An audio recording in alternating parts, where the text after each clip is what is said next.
कोरोचीत 2.25 kilo गांजा जप्त, दोघांना अटक।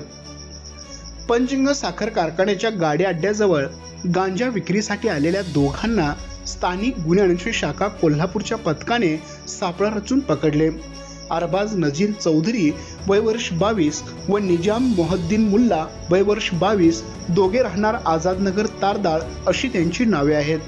त्यांच्याकडून 2 किलो 240 ग्रॅम गांजा, 2 मोबाईल, मोटरसायकल, 3,100 रुपये रोख असा 1,81,100 रुपयाचा मुद्देमाल जप्त केला आहे। याबाबतची फिर्याद कॉन्स्टेबल प्रदीप पाटील यांनी शहापूर पोलीस ठाण्यात दिली आहे।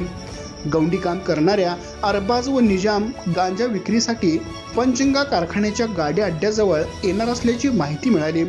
त्यानुसार सापळा रचून त्यांना पकडले।